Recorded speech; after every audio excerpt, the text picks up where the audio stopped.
Hello, hello, hello. How are you guys doing today? Happy Tuesday. I can never figure out. I wonder why this hat was like bunching up in the back. I was like, what's going on with this hat? What's going on with this hat up here? I can never figure out how to do this hat. It's supposed, like this part right here is supposed to be on the side of my head. No, on the other side. This is my favorite hat. I think I got this at Dick's Sporting Goods. Does anybody remember where I got this hat? I think I got it at Don't Look at My Hair. I think I got it at Dick's Sporting Goods. Anyway. Oh, there, that looks cute. Okay. How are you doing today? Happy Tuesday. Now, this is my favorite hat, though, of all of them, I think. I would buy another one, but like, we're praying that winter's almost over, so I don't think I need another one. I haven't even zipped up my coat yet. I have my blanket out here. It's cold today. It is cold. The snow is still on the ground. It is cold outside. I just looked at well, my phone's inside uploading a video. Uploading my movie review video of Marty Supreme. And then on my computer, I am uploading my drama video. And then I still have to upload my TV video. It's early. But I wanted to get everything done early because tomorrow Alex leaves for his work trip. They're all flying out there together. So I keep on saying to him, like, he came home today. And it's right now, it is currently 4:30. It was 4:33 when I came out here. At the halfway mark, I might have to go inside and start uploading the other videos. So I have all of them uploaded by time. Because I want to spend tonight just like hanging out with Alex and stuff. He's going to go to bed early, so we'll probably watch like a show or something like that, and then he'll go to bed.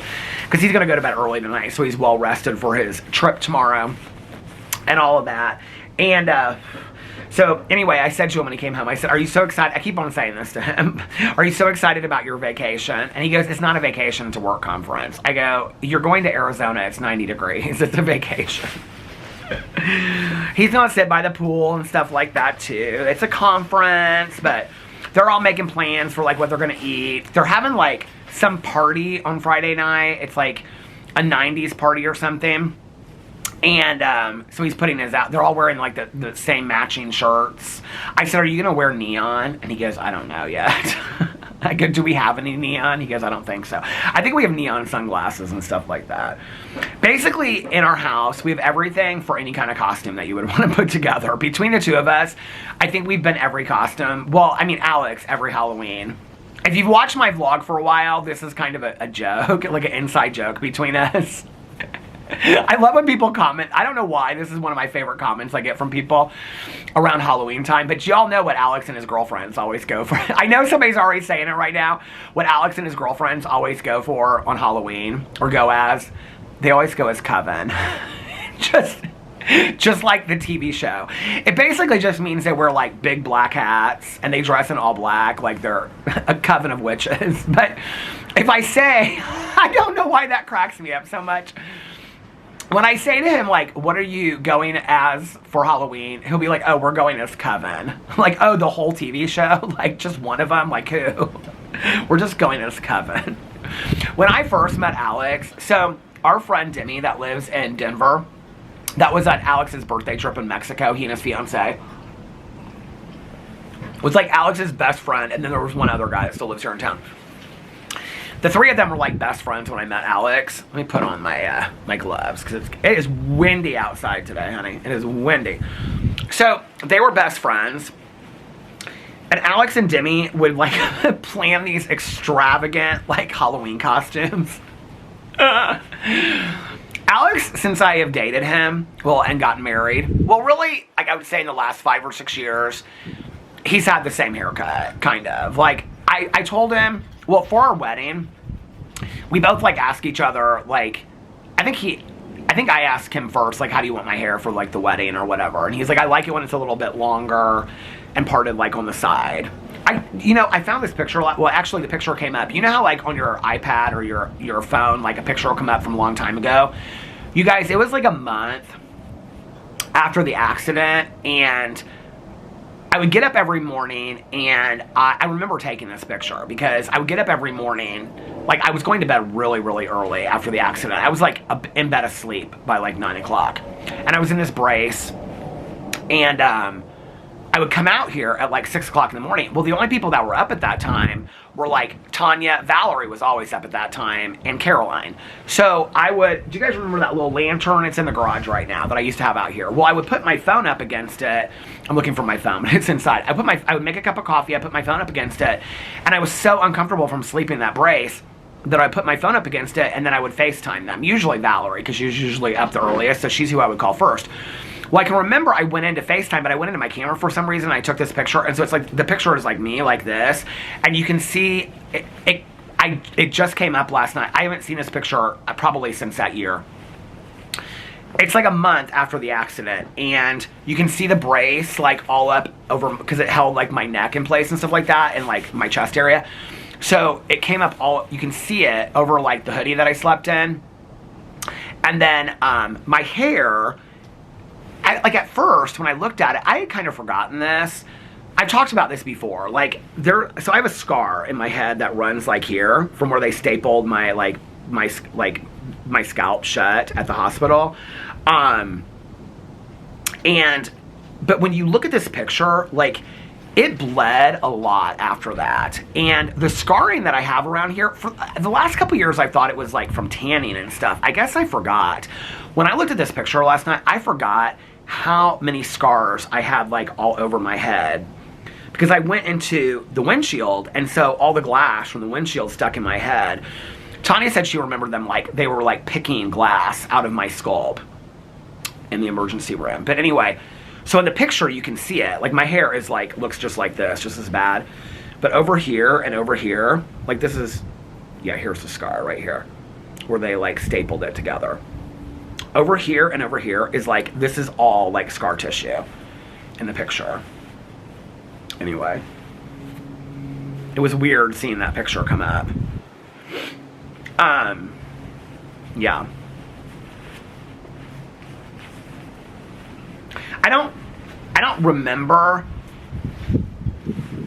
a lot of, like, how I looked, like, at that. I mean, it wasn't like I was looking at myself a lot at that time. I don't really, my days looked so similar every single day. I would get up. I couldn't read. I really had a hard time even watching TV shows. I just was in my head all day, every day. And I had to have the brace on 24 hours a day. I just would sit out here, like, a lot. Like, I don't know, outside I sat. And it was cold. I sat outside a lot. But I had a really hard time watching TV shows. I had a really, really hard time. You know, I said I was just going to share my story, you know, in 2026. This was at the time the police investigation was going on. The police investigation, like, it's crazy to me that people have speculated so much online about, like, all this kind of stuff. Like, it was a really intense police investigation. I don't think people have really any idea.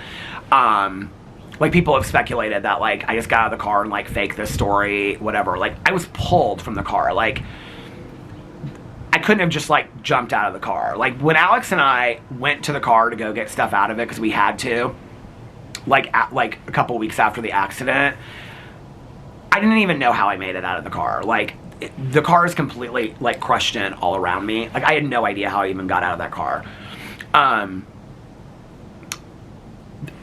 There was, like, such a huge police investigation that happened around it. So anytime that, I mean, it was, like, every day my attorney was asking me for, like, medical records and this stuff. And then, you know, the police were calling, and it was a lot. And so, and I was really, really scared. I was really, really terrified. Like, that's a part of this that I really never talked about online. I was terrified. Like, it wasn't like I had people saying to me, it was a medical emergency, it's not going to be anything. Like, my attorney was saying things to me like, it could go really either way. Like, you don't know what's going to happen.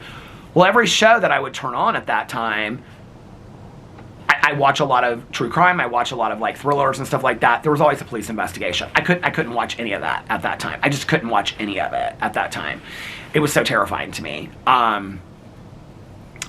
Also, like, news reporters, like, I can remember when, because, you know, Alex was, like, leaving to come to the hospital every day. He was leaving through the garage. So when we came home, there were like 3 or 4 like business cards on the door of like reporters from news stations wanting to cover it and like do an interview with me and stuff like that. Like I didn't, and you have to understand, I didn't realize, like, I mean, I woke up in the hospital after 5 days. Tanya just said something to me the other day when we were like, we went to the meeting last week, we were talking, and I think that's probably one of the hardest things about all of this that has been, this is probably the big piece of talking about it to my therapist, is I don't remember any of it. Like, I don't remember any of it. I remember like briefly before it that morning, and then I remember coming to in the hospital 5 days later. That's all I remember. And a lot of this I would never talk about online. I just felt like me sharing the story, it takes away from the victims' families' story, and I never wanted to do that. But I mean, people ask me, and I talk about this in my personal life a lot. I've shared a lot about it at meetings because I just really didn't know what to do with it. One of the things that was really, really hard is I don't remember any of it. And so, like, even when Tanya, like last week, we were talking, and we're talking about being friends for, you know, she has celebrated 30 years. We're talking about being friends for 29, and we were talking about, like, all the stuff that we've been through. And she's driving to the meeting, and all of a sudden she started crying, and she said that, like, the day before she was thinking about how, you know, she's like, I saw them bring you back to life twice in the emergency room. She's like, I saw my best friend get brought back to life too, twice. And I had, like, on my chest right here, it freaks me out when I feel it. It's right here. It's like on my, like, where they, like, do all that. Like, I will have that for the rest of my life, like right here, where it, like, it did, I don't know what it did. At the time, I was seeing for the back stuff, I was seeing a neurosurgeon because they were, like, checking all the back stuff out, and it was a nurse practitioner that I saw at the time. She said something about this, and it had to do with the accident, but it also had to do, like, with that. And Tanya's like, I mean, she's like, I never thought that I would have to see my best friend, you know, brought back to life twice. She's like, you know, you flatlined twice. I don't remember any of that. Like, I don't remember anything at all. I remember vaguely coming to in the hospital and seeing Alex there, and I didn't really understand it. And I remember being like, looking around and knowing that I was in the hospital and knowing that something happened, but I couldn't really piece it together. And Alex said something about, you were in an accident. He's like, do you remember being in an accident? And I said no. And I immediately said, and so, like, he and Caroline, my dad and Tanya had all talked about, I never thought I was going to get on here today and talk about this. I don't know why I am. Probably because I saw that picture yesterday, but this is really taking me back. About, they had, like, talked to the caseworker at the hospital about, like, how, because at that time, we weren't actively seeing a therapist. I didn't have a therapist. So they talked to the caseworker about, like, they were going to bring her in when I came to explain to me what happened, because they knew that I was going to freak out and lose it once I found out that somebody had passed away. But, like, I kept on pushing Alex, I guess. I don't really remember. I remember saying to him, did something happen to somebody? And he looked at me and he said, yeah. And I was like, did somebody die? And he said, yeah. He said somebody passed away in the accident. Or I can't remember how he said it. And then I don't really remember a lot after that. I remember Alex's godmother was visiting, and I remember I came to, and the next person that I came to seeing was my mother-in-law.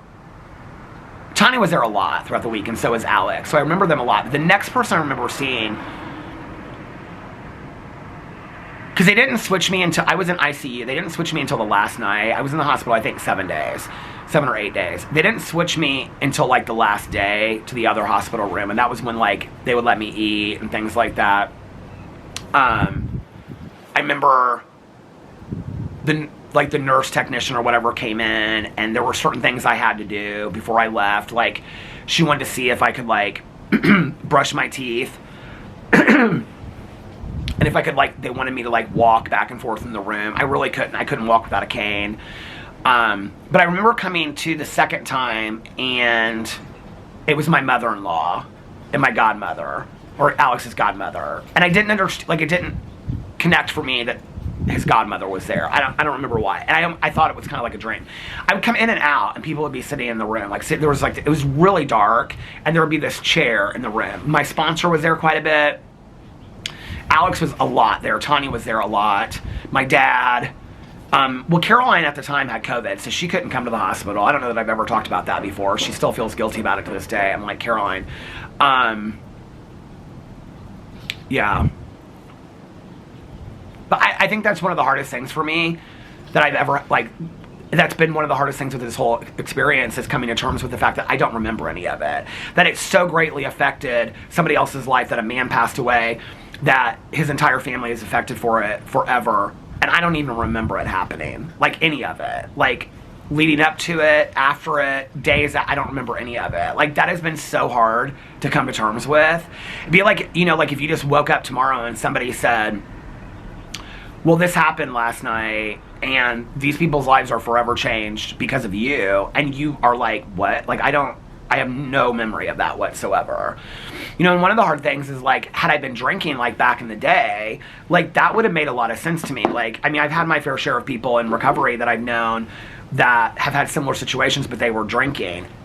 I think my mind kind of went to that, where it was like, I almost kind of wanted to equate it to that, you know? And then, you know, I had just had all these tests done and stuff. I didn't really understand it. And so when I first came home, like, yeah, I couldn't really, it was interesting when I talked to his mom, because she said that the police weren't giving them any answers. Well, the investigation was so tight and close. Like, I mean, they were asking me questions every day. My attorney said, you just need to cooperate with them. Like, call me if it's something that you don't know, but cooperate with them. And then I found out from his family that they weren't really given any information either. Like, they didn't know anything that was going on. I didn't know. It was like a 3-month investigation. Like, people later were like, oh, you conveniently come out and speak about this now, but you wouldn't speak about it at the time. 100%. My attorney was like, no, you're not going to say anything about the accident online at all. Like, period. End of story. And he was like, and mostly that's out of respect for the family, because, like, you don't know what they're going through right now. I had a fantastic attorney. He was so nice through the whole thing, you know? And actually, I didn't even know that I needed to get an attorney. The police were the ones that were like, you need to get an attorney. Like, this is very serious. So, but I didn't know. Like, I didn't, from day to day, I didn't know what was going on and stuff like that. And so whenever I would watch something that had, like, a police I just couldn't watch it. Like, it was terrifying to me. Honest to God, I sat here every single day and I thought, you're going to prison. Like, that's really what I thought. I thought, like, this, it doesn't matter what happened. Like, that's where, like, when people through the years have said things to me like, I deserve this, or you can't say anything to me that I haven't said through it. Like, I honest to God thought that's where my life would be. Like, I honest to God thought that I would be in prison. 100%. Like, you couldn't talk me out of it. And I think a lot of the people around me, I think Alex definitely thought that. I mean, my dad was, like, he was, like, really, like, people have said, like, my dad, like, got me out of the whole situation. Caroline actually was the one that recommended the attorney to me that I got, and she knew him through somebody else. And my dad didn't really have a whole lot to do with all of that.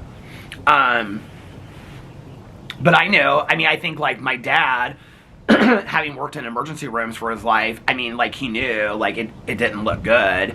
And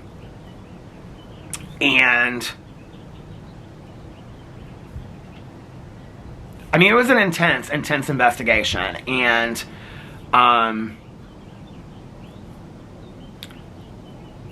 that was a lot of why, like, and so every day I was just, like, forced to just, I really couldn't function. I just couldn't function at all. I was like, I couldn't think, it just ruminate in my head over and over and over again.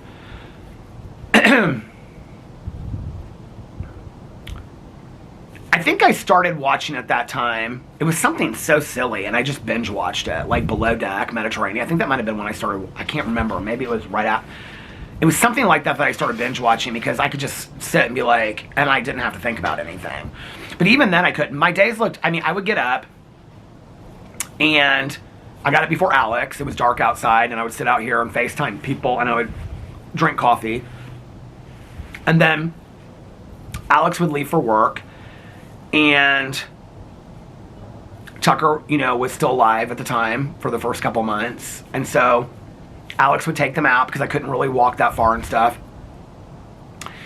And then I'd go inside. I just slept a lot. I was very depressed and didn't really do anything. I was not online at all during that time, like at all.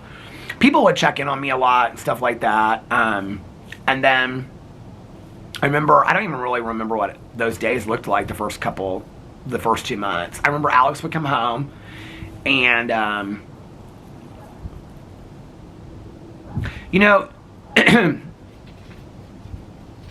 it was an interesting testimony to my husband's character. You don't really know who somebody is until you go through a situation like that. I mean, you really don't. And, you see I talk about Alex going out with his girlfriends and Alex doing this and Alex doing that. When I was in the hospital, after the second day, Alex had to work. He was going to work. He arranged for people. Melissa was coming over here and letting Boo and Tucker out. And, Tanya to this day is Alex was at that hospital until he couldn't be. He would get off work, come home, let the dogs out, feed them, put them back, and then he would come to the hospital, and then he was at the hospital until 11 or 12, and then he would come home, take the dogs out, go to sleep, and go to work the next day and do it all over again. Take care of the house, do everything, come to the hospital, maintaining everything, doing everything. And then when I came home, it was very similar because I couldn't really do anything at that time. I couldn't do anything, And I can remember he would come home, and I ate the exact same thing every day. I ate these cups of tomato soup that were different kinds. One was Gouda tomato soup. Not the small plastic containers you make in the microwave, but they were the fat ones. And he would make that. I didn't eat lunch. I really wasn't hungry at all. And he would... he'd say, how many grilled cheeses do you want? And I'd say 2. And he would make me 2 grilled cheeses on the George Foreman grill. And I would eat 1 and half of the soup. That's how I lost so much weight after the accident. I just was not eating. I really couldn't. I just couldn't think about anything. I just couldn't do anything. And then when he would go to upstairs and go to bed and lay in bed, I would go to bed. And I do remember this. I remember it was after, because Caroline was taking me all my doctor's appointments. I remember when the neurosurgery nurse practitioner told me that I could sleep. I still had to wear the brace.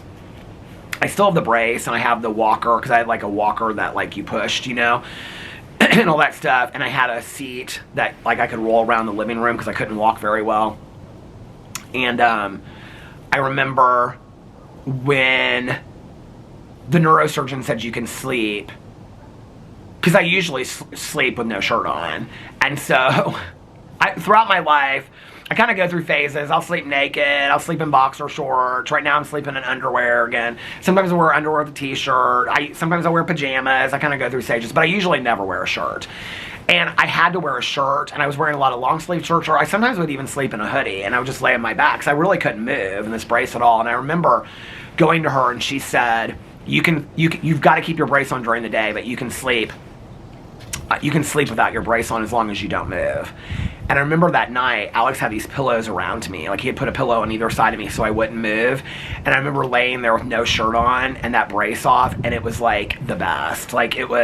I hadn't had a moment like that in a long time. I was forced to reappreciate the small things in life. I was forced to, And none of this is to say, please feel sorry for me, what I went through is so bad. No, it wasn't. I didn't lose my life, and other people lost somebody, and I have to live with that for the rest of my life, and I feel horrible about that. And like I've said a million times, if I could go back and change that day, I would never leave the house. I don't understand why it was him, not me. Those things go through my head on a regular basis. But that is what my life looked like at that time, And then I remember starting therapy, and I started therapy rather early on. My sponsor was really big. She was like, you need to have somebody to unpack this with. You need to be processing this with somebody. I was talking to her every day, and she's like, this is too much for you. It's not 12-step stuff. My sponsor's fantastic, but it wasn't sponsorship stuff. It was deep therapy that I needed to be doing. I think when I first started seeing him, I was seeing him twice a week. Like, months later, like, Alex, like, I think when I first talked to him, I was like, do you do couples counseling? He said, yeah, but let's just start this first and see how it went. Then months later was when Alex and I started seeing him, because I really liked him.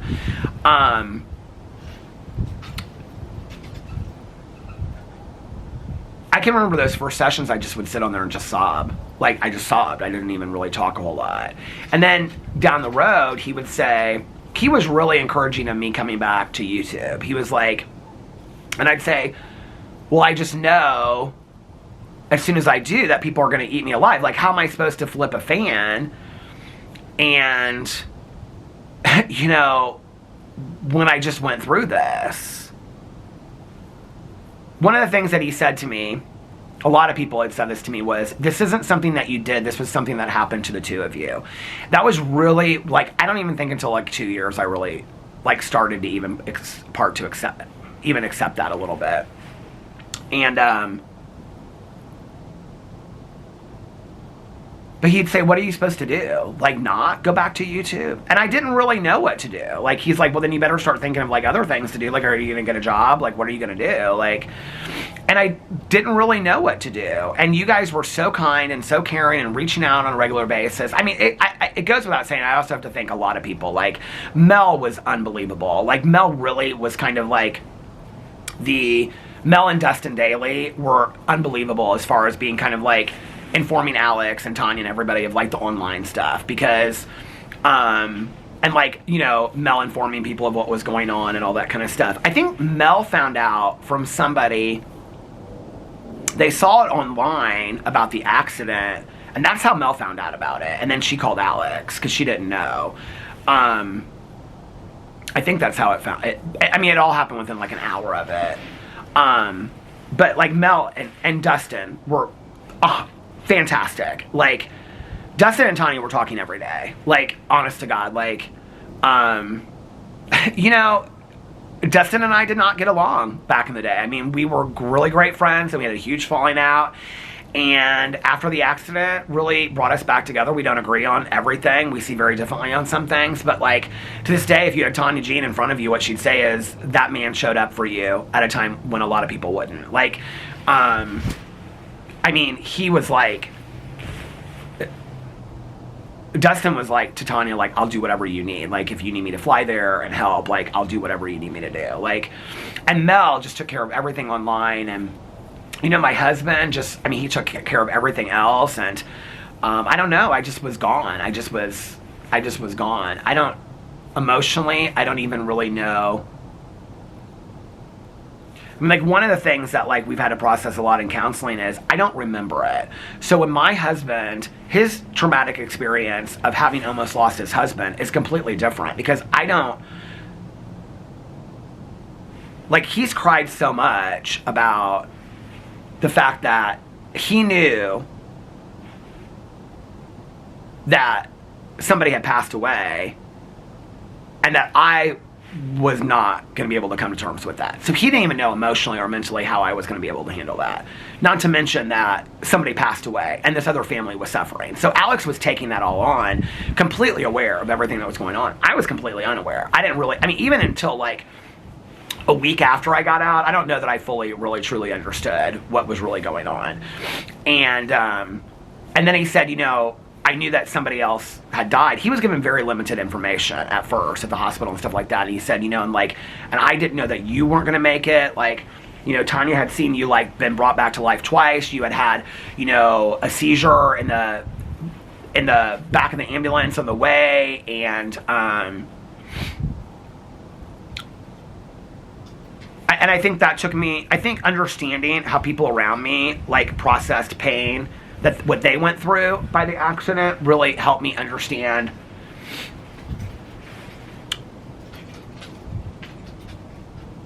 like, I've always tried to be really, really respectful of the family and their privacy, and I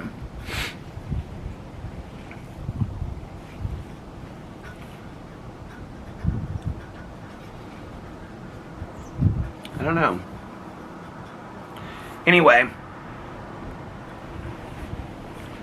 But I do remember my therapist a lot. He was really kind of like driving me at the end.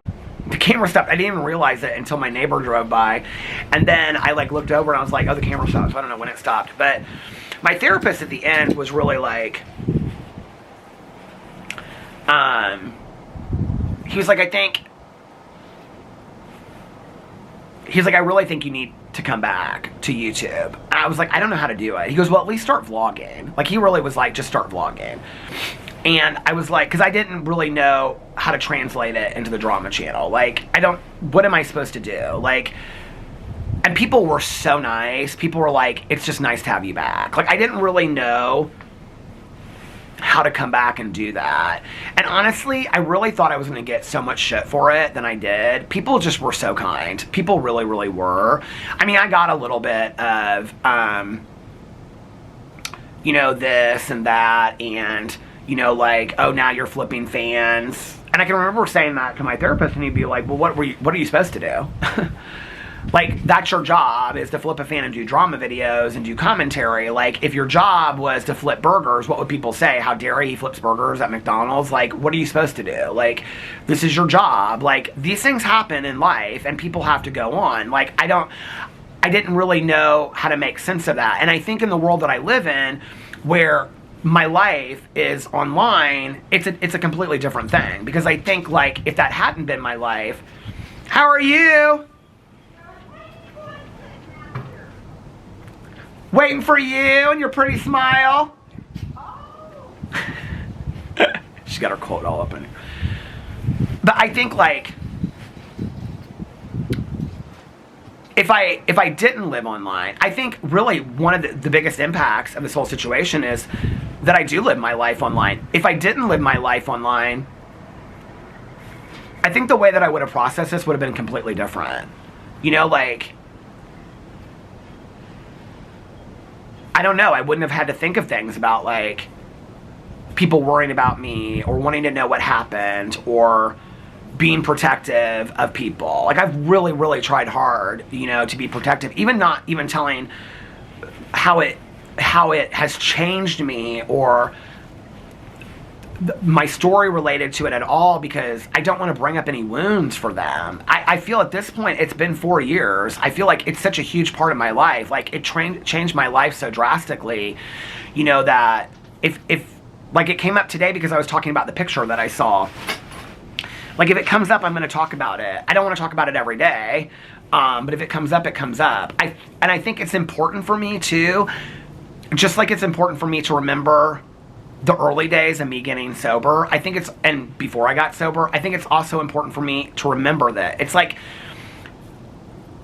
when people have said, and it's a very small amount of people that say this, you know, will say, well, I saw Peter driving in Indianapolis or whatever. You know, like, I don't even feel like I really need to defend that, in all honesty, because when I go back and I think about, like, I don't remember anything. And what my life looked like afterwards. And I just didn't ever know, like, you know, people would say to me in my videos when I came back, you should reach out to the family, you should reach out to the family. In my heart of hearts, that is what I would say to somebody if I knew somebody that had gone through the same situation. I'd be like, you should reach out to them. But in all honesty, the way that I felt about it was, it's not my place to reach out to them. Like, I don't even know. Maybe they don't want to talk to me. You know, like, they might hate me and never want anything to do with me. Like, if they want to talk to me, like, I guess, like, I don't know what to do.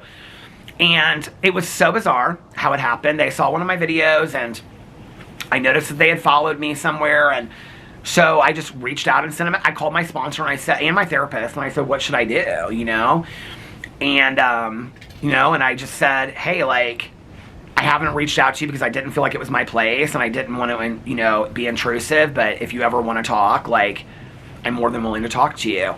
And I thought it would really be, like, kind of a sit-down situation, like, where, I don't know, like, my therapist offered to mediate if they wanted to, like, sit in, like, a room, and it didn't end up being that. It ended up being, like, 10 o'clock on a Friday night on the phone, and I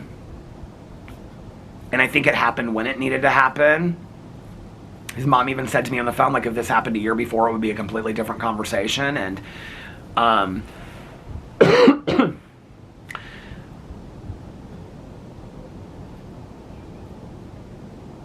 I mean, but there are still people online today that want to punish me over. I don't really know what to say to you. If that makes you feel better, do it. Like, I've had to live through it myself, and I'm going to live with it every day for the rest of my life. I can't punish myself over it anymore. I can continue to be respectful, and I can continue to, but I think it's also important for me to share how it's changed my life and what I've learned from it. And, you know, one of the things I've learned from it, like I was talking about the driving situation, is that in that situation, I can remember telling his mom, she didn't even really seem, to be honest with you, that moved by the fact that I chose not to drive. Like, and then I was like, so who are you doing it for then? Like, if they're not really that impacted by it, who are you doing it for? And what I realized was I was doing it for me. Like, I was doing it because I felt like it was the only God moment that I could have in this situation where nobody else would have to be hurt at my expense, even through a medical emergency. Like, if I'm walking down the street and I have a seizure, okay, I'm not going to hurt somebody, right? Like, but if I get behind the wheel of a car again, that's a possibility. And when you know better, you do better, you know? And that was a choice that I made. So spin it. I don't care. Keep on saying that you see me around Indianapolis driving. I'm not. I have no desire to for the rest of my life. At first, people would say, don't say online that you're not going to drive for the rest of your life. You might change your mind. I'm not going to change my mind. I'm not. It's a decision, and it's one of the only things in this whole situation that I'm very proud of, that I made that decision. It was conversations. It wasn't even a hard conversation. It was conversations I had with Alex and Tanya and my therapist and my sponsor and my dad, and I can tell you, not one person said, I don't think this is a wise decision. Every person was like, I think it's what you need to do. My dad, Alex and Tanya especially were like, I think it's the choice. Like, not one person said, you really need to think about this. I mean, I've had a few people through the years that will have said, but nobody really that close to me will say, don't you think you could drive again down the road? No, I've made the choice. I'm not going to drive again. And so, it's interesting, like, every once in a while, like, I just did this in my drama video the other day. I said something about, like, since I don't drive anymore, and somebody said, did I miss something? Why isn't Peter drive anymore? Like, I'm not going to get into video and, like, correct myself and say, well, I'm not going to do that every single time. People can figure it out, or, you know, look it up or whatever, or somebody else can correct them, but, I can remember when I think I said it to Alex first, and I remember talking to the doctors and being like, my main doctor, my main neurologist, and being like, I just don't think that I want to ever drive again. And he said, I think that's a smart choice. And he was very honest with me. He said, you know, like, you might go another 23 years, because I'd never had a grand mal seizure since 23 years before that. He goes, you might never have another grand mal seizure again, or you might have one a week from now. And I can't promise you that. I don't know, you know? And it was a breakthrough seizure, and it happens to people. It happens to people that aren't even epileptic. I think that's one thing I don't really talk a lot about on here, but it does. And, you know, there are epileptics that have had seizures driving and still drive. Like, it was just a choice I made. Like, I don't know.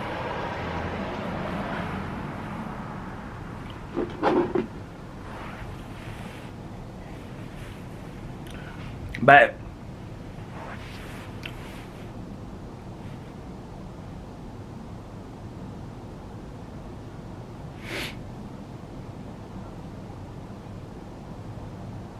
I don't think about it much these days on this level, like how I'm talking about it. The battery just went to the halfway mark. I brought another battery with me. I don't think about it these days much, like, on this level. And I don't really know, like, I talk about it enough in my personal life. I don't know that if anything I'm sharing with you is new. I really don't. And I don't know why I feel, like, compelled to share this today. I think the hardest thing for me through all of it is the not remembering it. You know, in all honesty, it's like, how do you have feelings and emotions for something that you don't even remember being present for? Like, that has really been, that has been a main topic of conversation with my therapist. And the only way that I can equate it is to being a blackout drinker back in the day, and it's not a fair comparison, you know? Because in that situation, well, I was choosing to drink or not to drink. I hadn't had a seizure in 23 years. I had just had medical tests done, okay? I was approved by doctors in the state of Indiana to drive in Indiana. It was a breakthrough seizure. Like, if I knew that that was going to happen, I would never have gotten in the car that day. So it's not even a fair comparison, but it's the only comparison that my mind can make over the two. And so I didn't really know what to do with it for a long time, you know? And I think one of the reasons my therapist has been so fantastic for me is, like, some of the things he'll say is, and I think I'll make this very clear too, my therapist is not somebody that just co-signs my bullshit. He just doesn't. But, you know, like, I think before this, you know, I used to say back in the day, like, I believe that things happen for reasons and whatever. I don't believe that today. I just don't. There have been things that have happened to Tanya, to my dad, since the accident, before the accident, to Caroline, that I've never shared about online. They're not my stories to tell. That are just as horrible and don't make any sense. Alex's family as well, that don't make any sense, right? I think we live in a world where a lot of senseless things happen and we try to make sense out of them. Or say there's some connectivity to it. And I used to kind of believe that because I think it guided my life purpose. What I believe today is that I think a lot of senseless things happen, and I don't know that God is necessarily in that. I think God is in the strength of getting through that, no matter what happens, and on the other side looking and saying, and hopefully not letting it just be a waste of an experience, but saying, is there something that I can take away from this? Is there something that I can learn? So that this person's life, or this experience, or this traumatic event that happened to somebody else or to me doesn't just be forgotten, you know?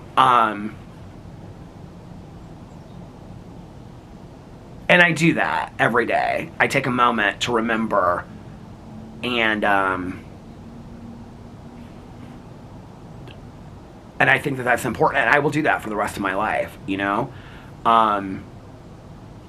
I don't want this to be something that 10 years from now, 20 years from now, I'm just like, oh yeah, that thing that happened. I don't want that to be the case, you know?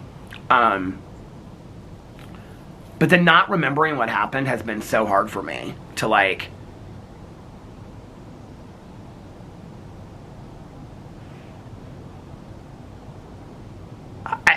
I mean, there's no recollection. There's nothing there. Like, I mean, and now it's also been several years, so really, I just kind of remember getting up that morning. I had a good night's sleep. And then I woke up and I'm in the hospital. I vaguely remember being in the back of the ambulance and one of the guys saying something to me. But even that, I've questioned whether that's like a made-up memory. About calling Alex, or they asked me like something about, I don't know. I kind of remember being in the car and them saying something like, you've been in an accident. Did you know that you've been in an accident? And I don't, but like then I go out again.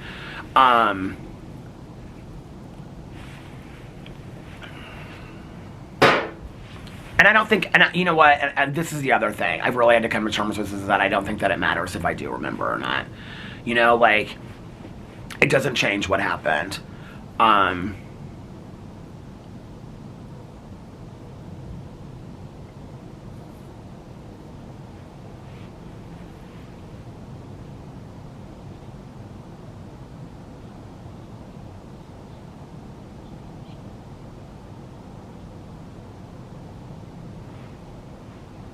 Yeah. So I saw that picture. Isn't it crazy how a picture can, like, take you back in time and change everything?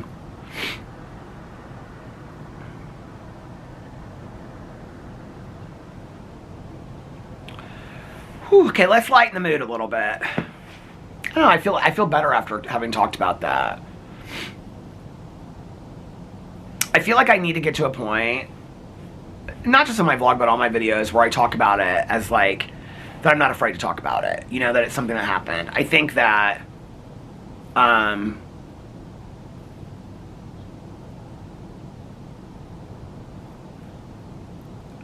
anyway, I think I need to get to a point where it's just, if I feel like I need to talk about it, I need to talk about it. So Alex is up. So Alex came home early because he's leaving on his trip tomorrow. He's leaving me. I am so excited about my Bridges in Madison County. That's what I'm calling Bachelorette Weekend. No, I am so excited about my Bachelorette Weekend. He's leaving tomorrow. He and the girls. They're all flying out there. It's not a girls' trip. It's a work trip. His boss is coming out there the next day. There's like 8 of them going. I'm like, it's a vacation. He's like, it's not a vacation, it's a work trip. I'm like, it's a vacation. There's a pool. It's 90 degrees in Arizona. He said to me the other day, he goes, are you kind of regretting not going now? Like, I couldn't have seen Mel because she works this whole time. So I couldn't have seen her. I mean, I could have seen her, but like, it would have been like for an hour at night, like at her apartment when she's taking care of her dogs. You know what I mean? I told her, I said, I would rather come out there like this summer and get like an Airbnb or late summer, early fall, whatever. And we can just hang out by the pool and you can take a couple days off from work. Which incidentally, I think she's off next week for like 2 days. So she, like if we were going out there next, but anyway, the conference is this week. So Alex was like, are you mad that you're not going now? I go, and delayed by a pool for a couple days and 90 degrees. Yeah, I'm mad. I could just laid there and filmed a video in the room and first they were going to get an Airbnb, then they decided, and then I couldn't do it, and now they're back to just having hotel rooms, okay? So yeah, 100%. I could have gone and stayed in the hotel room, and I could have just laid out by the pool all day long and listened to audiobooks. I'm not mad about it. It's whatever. I'll have fun hanging out here with the dogs and stuff like that. Tomorrow, Caroline and I are doing Cousin Fun Day. So Alex is packing right now, and then he'll probably go to bed somewhat early, and I am going to just hang out with him and the dogs tonight. So today, I got up. I knew he was coming home early because he said he'd like stop and run some errands and he'd be home by like 4-ish. So I got a drama video done. It was like almost an hour long. And then I did my reaction to Suddenly Amish. That show is so ridiculous, you guys. I watched it last night and took notes. And then I did my reaction to Marty Supreme on my movie channel. Alex was like, if you want me to stay downstairs, you can film videos. I was like, no, I want to finish my vlog, get the other videos. They're not even uploaded yet. One of them's uploading, well, 2 of them are uploading inside, but I still have to upload my TV video. But I was like, if I get my vlog done early enough, then I can just hang out with Alex and stuff. So he's packing right now while I'm vlogging. And then we'll probably watch some shows or a movie or something. He'll go to bed early, and then he leaves tomorrow. Caroline's picking me up at 1 o'clock tomorrow. I have so many errands to run tomorrow. You guys, I have such a huge list. Because I told, my phone's inside. I told Alex, so Caroline's got is it a girls trip she's going on next week? So she can't do Cousin Fun Day next Wednesday. Well, I thought it was the same week that Alex and her were gone. For some reason, I had it down as the same week. So I told Alex, I said, I might need you to take me to the grocery store. But then Caroline said, no, it's next week. So I was like, okay. So I have to go tomorrow. I got to go and I got to get a new computer. I gotta go to the grocery store. I gotta go to Costco. I gotta go to the P.O. box. Caroline's got like 4 things she has to do. What else do I need to do? I have a whole list inside. So she's picking me up at 1 o'clock, so we might even not get back until like 4 or 5. So if that's the case, I probably will just vlog tomorrow. I'm just like, you know what, I just want to be with Caroline and have a good time tomorrow. I've got all day, like Thursday, Friday, Saturday, Sunday to film, so I'm not super stressed out about it. And if I film tomorrow, I film tomorrow. So today I just filmed 3 videos, but they were like good videos. I mean, they were good videos. So anyway, last night, walked. It was cold last night. Listen, I'm trying to get through that Lord Dave book. Well, I'm not trying to. I love it. But I listened to music last night. And then, what did I do? Why can't I remember? When I came back. What was Alex watching on TV last night? Well, I ate. I watched the finale and started the reunion of Secret Lives of Mormon Wives. So I'm on the reunion episode now, and then I'm done with season 3 of Secret Lives of Mormon Wives, and it starts in like 2 weeks again. The season got better. I didn't really understand why everybody's like living for Whitney now, but I kind of get it now. She's like the one that's trying to bring everybody back together. I have to say I kind of like Whitney this season, towards the end of the season. Demi is a different story. I can't stand her. But anyway, I think she's demoted to a friend. I didn't even know they had friends on Secret Lives of Mormon Wives, like housewives. I didn't even realize they had friends. But anyway, so I watched that last night. Alex was watching. Oh, I was telling him about my book that I was listening to, the Lord Dave book. Am I getting a package? This looks like a package. No, they went the other way. So anyway, I was telling about the Laura Dave book, the new one, the first time I saw him, which is the sequel to The Last Thing He Told Me. And I was telling him I was listening to it. I was telling him about it and all kind of stuff. By the way, I'm reading this new apocalyptic book. I told you guys what it was the other day. It's about the... What was that? Was that ice? It's like a... It's supposed to be like a romantic... It says spicy, but it's not. The build-up to it is fantastic. It's about this asteroid that is hitting the Earth. And it's these two people. She's a widow, and he is... Like, his ex cheated on him, and they're both out of relationships. It's well written. I can't remember what it's called. Well, I showed it on here the other day. But, or talked about it. I can't remember what the author's name is. I really, really like it. It's only 2 books in the series so far. I'm like 50 pages into it, and they have, like, they're just getting on the road leaving Seattle for Idaho right now to go to his bunker that he has that his grandpa left in. But I really, really like it. But anyway, I was telling Alex about it, and I said, have you never watched that show with Jennifer Garner? And he goes, no. I think he's trying to, like, watch all the shows that I watch now, because he's trying to, like, get caught up. He watches all these shows, like, so quick. So, he goes, I think I'm going to, I said, I was, like, cleaning up the kitchen and stuff, and I was getting ready to take a shower and go lay down. And I said, what are you going to watch? Because I think I'm going to watch that show that you were telling me about. So... I took a nap. I woke up from my nap before my nap was over because he was coming upstairs. And I said, what were you watching? And he said, I said, did you watch that Jennifer Garner show? And he goes, no, I was watching The Lincoln Lawyer. Was that last night that he started? That was the night before. So he started watching The Lincoln Lawyer last night. And I told him, I said, I think I told him, had I started it already? I'd started it, and then I went back and watched it. Well, last night I got to, now I'm not remembering what nights these were. But anyway, last night I got to episode 4 of The Lincoln Lawyer, and I am loving it. I have like 5 shows. The Girl Taken on Paramount, Cold Water on Paramount. I started Cold Water. I want to watch The Girl Taken. There's like 4 shows. There's like 2 true crime coming out this week. So I'm excited over the next couple days. Honey, I'll be watching TV and reading my books for the next couple days. I'm so excited about it. No, true story, I am, though. I can't tell. He's like parked over there, so I can't see if it's for me or somebody else. He's driving down the street. So that was my night. And then when I got up from my nap, I took the dogs out. They were rowdy. They were so rowdy for like the first hour. And then they were running around the house like nobody's business. And then they kind of just like, Otis just falls asleep on the floor. It's real funny. And they would run around and run around and run around. And then Otis would just fall asleep on the floor. And then Walter gets real bored. And so he goes up to him and like wants to play. So he brings like a toy over to him. Like every time you look at Walter, he's just got like, it's always a little toy. He's got a little toy hanging out of his mouth like this. Drop it. It's always just like a little toy. Mayor sent these Christmas toys, these 3 Christmas toys to them, and I thought they wouldn't like them. They're real little. One's like a candy cane. They look like little ornaments, and one is a star, and I can't remember what the third one is, but the star and the candy cane, Walter is obsessed with, so thank you, Mayor, so much for that. But anyway, so I got up last night. Oh, I read a little bit. Not a lot. I wanted to spend all last night reading, and I didn't really do that a lot. I read the Christopher Franklin chapter. It was like 17 minutes long in the Kindle. You know how in the Kindle you can see like how many minutes you have left? It was like 17 minutes long. I was like, oh my God. At first it was people's fingers were getting cut off. Now we're on their toes. Now toes are getting cut off. Nikki hadn't read it yet, and so I said, just wait till you get to the toes part.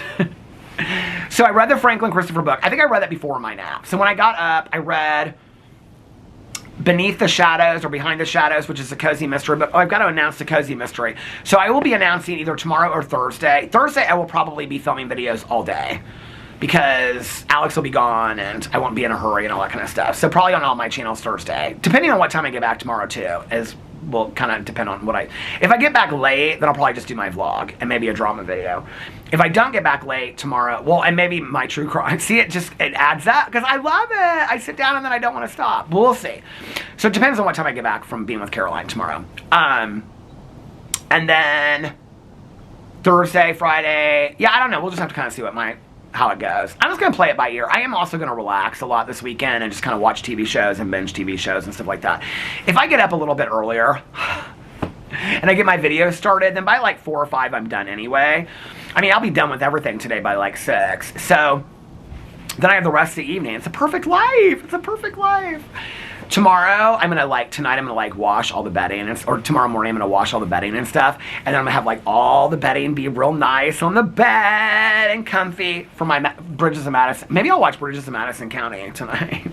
Oh, people the other night were like, it wasn't Robert Redford. Did I say Robert Redford? I meant Clint Eastwood. Or people said it wasn't Clint Eastwood, it was Robert Redford. I don't know who it was, who I said, and I don't have my phone. It was Meryl Streep and Clint Eastwood, right? Am I getting it right now? I haven't, it's been forever. I can see the book, because the book was like this big, and my mom had the hardback book of it, and so did my aunt. Do you guys remember it? It was real thin, like Tuesdays with Maury.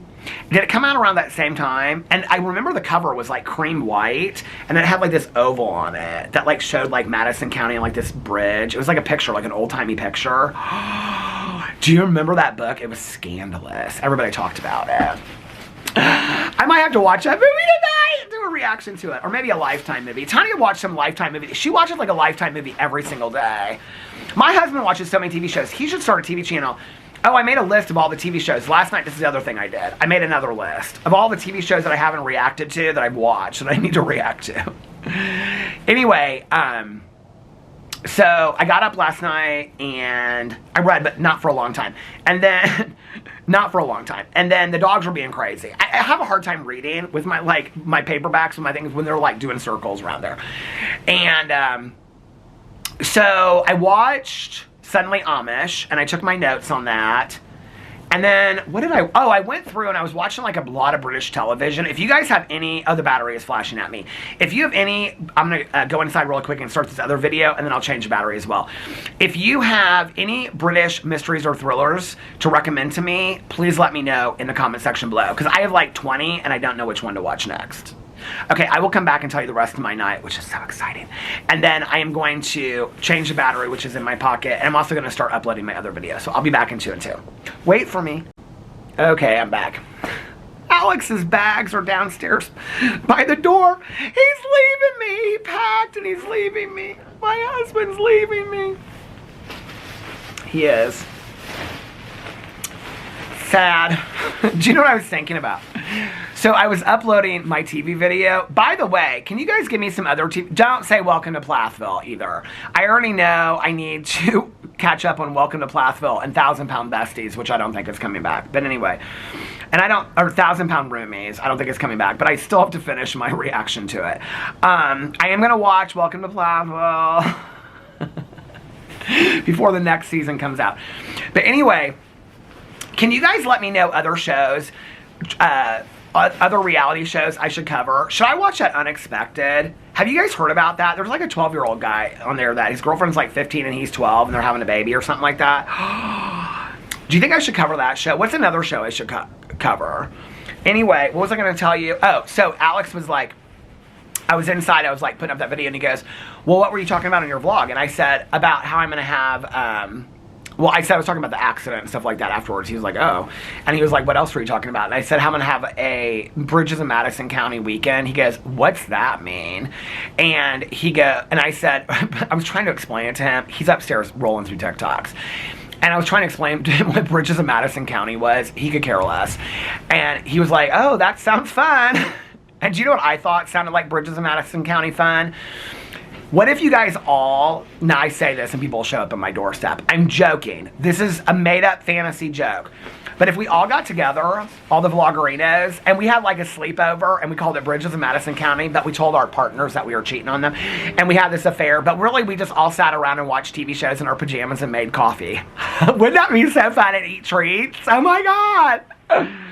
That would be my kind of affair. No, really it would. I mean, don't get me wrong, like, if I was going to have an affair, Caroline said this, was this like Thanksgiving or Christmas? Her husband's sitting right there. Mike is so funny.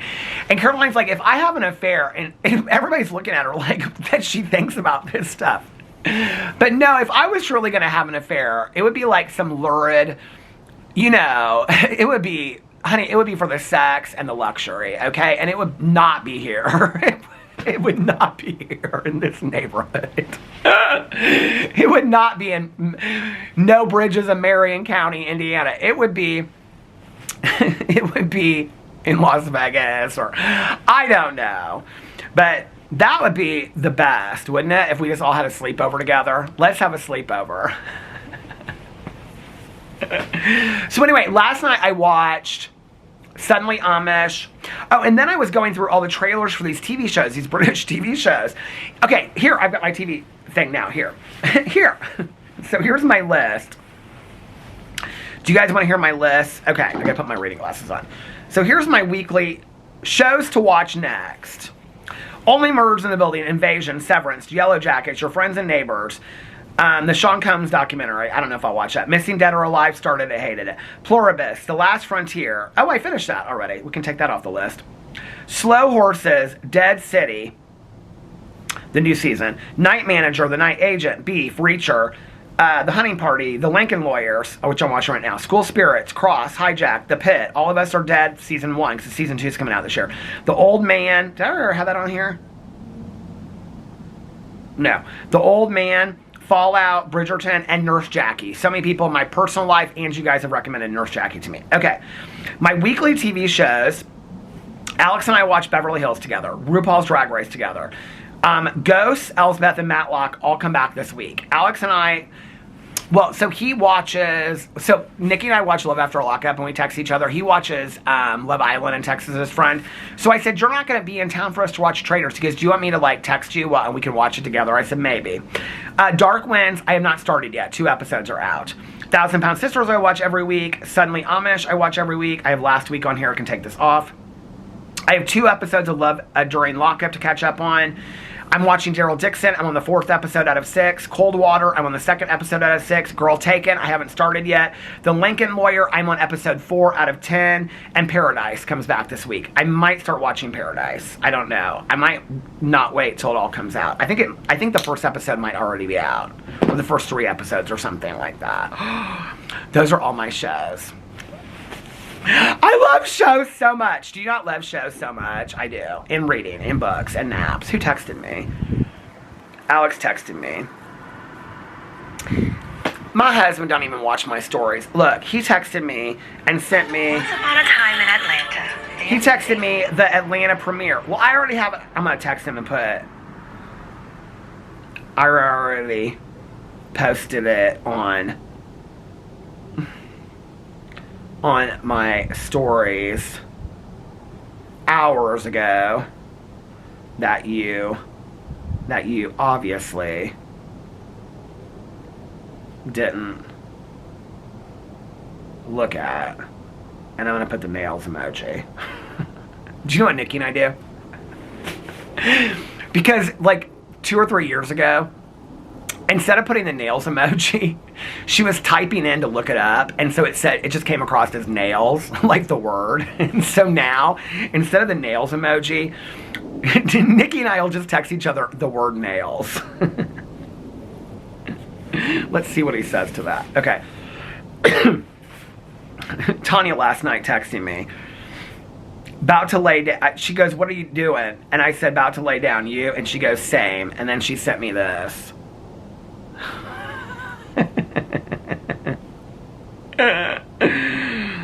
Oh, my neighbor that used to live next door. What did he reacted to? I don't know what that emoji is. It's a guy looking sideways. I don't understand it. I'm gonna put, I don't understand that emoji. I don't understand that emoji. I'm driving him crazy right now while he's rolling through TikTok. So, my neighbors next door, they've been getting a lot of my old neighbor's mail. And so, they were gone today. So he was like, can you give it to her if she can come over? So they just got back. My old neighbors just got back. The world travelers. They've been traveling again. They just got back from Las Vegas. So she texted me last night. She's like, do you care if I come pick it up tomorrow? I was like, no. So I got to see her today. And she was like, we've got to put a date on the books for me and Pool Crew Lady #1 to come to her new house. And we're going to walk around. They live in Zionsville now, which is where I used to vlog and have the cobblestone streets and stuff. And she said, we need to have, like, make a lunch date, because I want to go to that place, Rosie's. My mom used to go there. I've never been to Rosie's in Zionsville. If you live in Indianapolis, you know, Rosie's is like this old, like, not a diner. It's, like, on the street. Zionsville is so cute. I want to, like, walk around there and go shopping and stuff like that. So, anyway, should I answer a couple comments? My hands are getting cold. I'm going to have to finish this in just a second. Okay, let's look over here at the vlog of love and see what's going on. The vlog of love. Okay. What did people have to say on the vlog of love? Let's see the most recent comment that somebody commented. Sherry Michelle, she's commented for a long time, I know, from her promo picture. She's a promo model. Sherry Michelle. Love this vlog. The longer the better. Love yours. Thank you so much. You know, I have to tell you, Sherry Michelle, that I've been doing longer vlogs and people really haven't noticed a whole lot. I mean, people haven't said thank you for the longer vlogs, Peter. So thank you, Sherry Michelle, for noticing that. Tracy made it to the end because she put snowflake emojis. Okay, I just have to tell you this. I won't say who it is unless she wants to call herself out. But somebody that's watched all my videos since literally like year one DM'd me last night that somebody is using my pictures and like messaging her to be like a fake profile, and she's like engaging in the conversations with them. Should we go and read what the conversations? Oh, hold on a second. Get out of there. Okay, let's go read the conversations and see. Here it is. Because I said to her, I'm like, wow, that's crazy. Sorry about that. She had nothing to be sorry for. I'm the one who carried on the conversation to see what they really wanted and see what lies they are trying to spread. What is this? Hold on a second.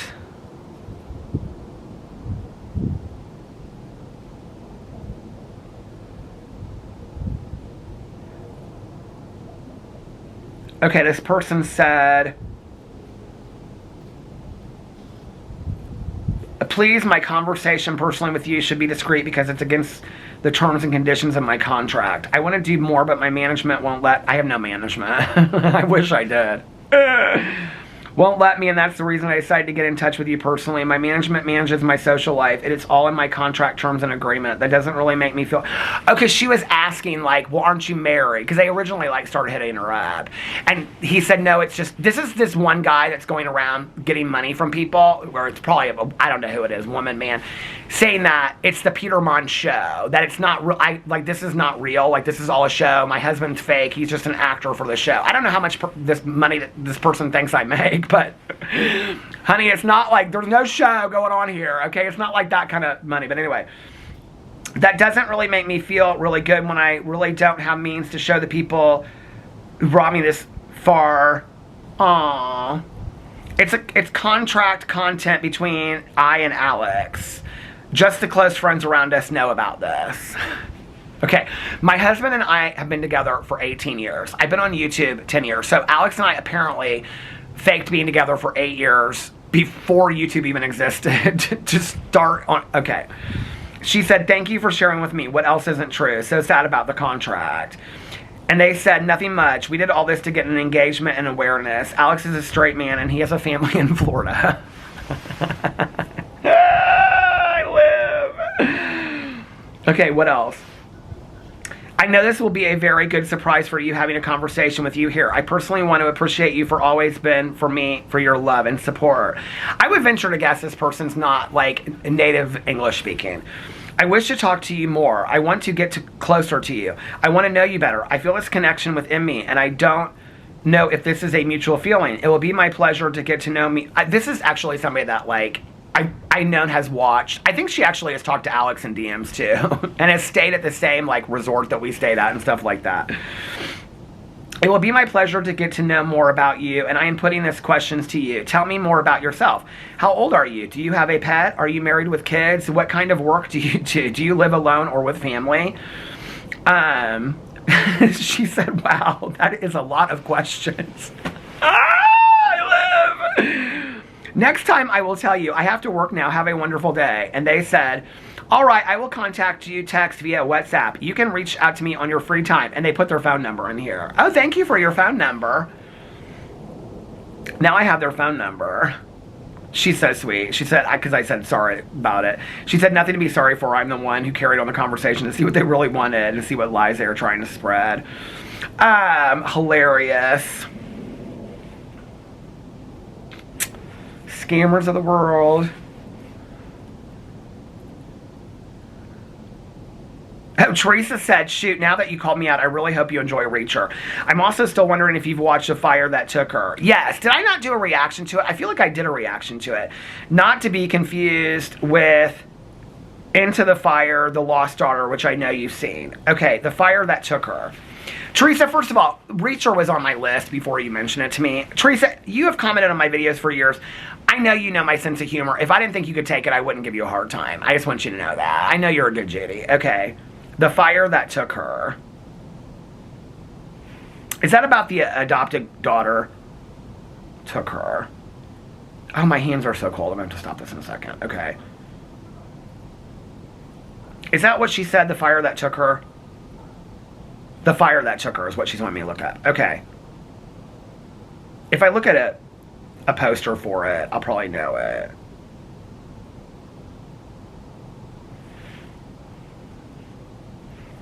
You know what? I think I looked this up last night or whenever you left a comment. And I was like, I looked it up and I hadn't seen it and it's from 2022. Maybe I didn't do a video on it. I can tell you this right now. I can look it up and see. The Fire, because this is why I keep a list. The Fire That Took Her. Maybe this was before I started making no, I don't have it in my notes. True Crime Watched. I'll start watching it tonight. And if I've watched it, I'll know right away. It just may not have made it to my list because I didn't start making my list till a while ago. I don't know, but I actually saw it come up last night. I was like, because you had said it to me, and I was like, have I seen it? Had I not seen it? I don't know. Well, I'll start watching it tonight, and I'll tell you tomorrow if I've seen it or not. Oh, by the way, somebody asked me what degree body spray that I use, the full body spray that I swear by. I looked at it. I was going to bring it out here, but I was like, I'm not going to bring this can out here in the cold. It's called Ocean Breeze, I think is what it's called. So just want to let you know that. All right, and I do love it so much. It's like in a green bottle, but I think all of Degree's body spray. It's full body deodorant spray, and it's called Ocean Breeze. Anyway, and I got it online on Amazon. All right, I'm going to get off here now because my hands are cold. I'm going to go spend some time with Alex and the dogs. I hope... Jacqueline Hill's hairs. Anyway, I hope you guys... On her lipsticks. Anyway, I hope you guys are having a magically amazing Tuesday. If nobody else has told you this today, I love you guys. I love you guys, and of course, you know, I'll see you tomorrow at the beginning of, my sexy Bridges of Madison County Bachelorette Weekend. I can just see it now. I can see the headlines. Peter is going to cheat on his husband during Bridges of Madison County Weekend. Anyway, I love you guys so much, and I'll see you tomorrow. Bye. Love ya.